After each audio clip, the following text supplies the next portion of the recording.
Двете единствени општини под карантин во Македонија, Дебар и Центар Жупа, ја минуваат втората вечер под полициски час. Но за разлика од остатокот на државата, сликата по 21 часот овде беше слична и во претходните денови. По некој автомобил и комуналните служби се ретките ноќни птици. По изгреј сонцето е различно, но не и многу. Ретки се случајните минувачи, дури на пазарот, кој за викенд вообичаено е полн. Само пред неколку недели тука можеа да се видат и лјадници, пазарџи и исто така голем број на продавачи од Дебар и пошироко. Денес веќе нема никој. Има еден мал дел на тезги на кои се продаваат одредени овошја и зеленчук. Како одминува денот, состојбата не се менува многу.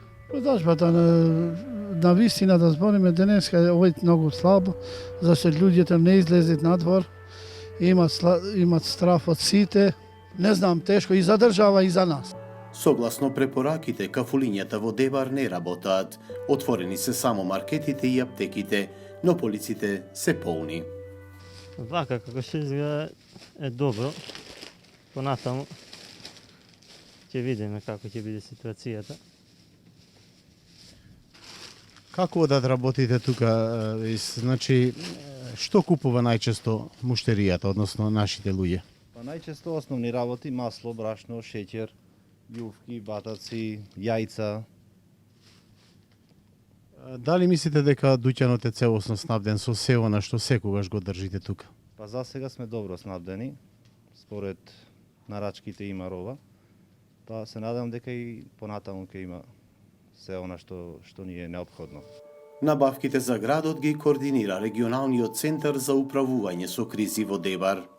Прво треба вие да пријавите име на субјектот кој треба да прими пратка во нашиот телефонски број, име на субјектот кој ја доставува пратка, датум и час на доставување на пратка. Шоферот не сме да излегува од кабината на возилото, од камионот со што доаѓа шоферот, значи целата процедура е се донесе робата во Дебар и после шоферот како што е внатре во кабината на камионот со процедури од полицијата излегува надвор од територијата на општина Дебар. Според последните податоци во Дебар се регистрирани 40 заболени од COVID-19, а едно лице од овој град ја загуби борбата со болеста. Во самоизолација се повеќе од 160 лица. Кризниот штаб кој го води градоначалникот доктор Хекуран Дука секојдневно се соочува со предизвици. Например, иако добро тече снабдувањето со храна и лекови, деновиве се создава тензија за поделбата на хуманитарната помош од електрани на Северна Македонија. Ние земавме став дека штабот, оперативниот штаб, веќе нема да се ангажира околу расподелба на хуманитарните пратки во вид на храна и облека, како и на лекови. Ова активност ние го пренасочивме на кај хуманитарните здруженја и другите невладини организации што делуваат во градот Дебар. Граѓаните, вели тој, се дисциплинирани, но има исклучоци. Безбедноста состојба во градот е задоволителна, иако имал 3 прекршоци на граѓани кои не го почитувале одредбите на владата на Република Македонија, исто така имал и 2 кражби кои се веќе откриени и за нив ќе се зема санкциони мерки. Секое своје излагање доктор Дука го завршува со апел до сожителите: држете се пристојно на дистанца и придржувајте се до сите мерки. Истото го вели и неговиот колега од Центар Жупа, Аријан Ибраим. Самиот почеток беше во село Баланци со двајцата, значи еден брачен пар, маж и жена, и ние останавме со двајца. Веќе околу 15 на дена кај нас нема нов појавен таков случај, што прикажува на некој начин дека нашето население добро ги слуша препораките на владата и исто така ги применува мерките кои ги препорачува самата влада на Република Северна Македонија.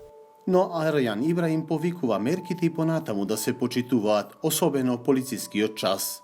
Како во Дебар, така и во Центар Жупа, активностите за дотур со храна и лекови ги раководи регионалниот центар за управување со кризи. Проблеми во тој дел и тука нема. Мислам дека сето тоа во овие денови до од прогласувањето на кризата состојба тече во добар тек, така да мислам дека и понатаму онаа соработка што ја имавме досега меѓу субјектите, верувам дека ќе продолжи и понатаму. Особено после првата жртва во градот, и самите жители на Дебар и селата на општина Центар Жупа веќе имаат исто мислење што треба, а што не треба да прават. Не треба плашење. Психички свите, ако мислиш на тоа, подобре пушти живот и болje. Им препорачуваме на сите да ја следат состојбата, да ги почитуваат сите наредби кои што се од владата, за што побрзо да излеземе од оваа ситуација.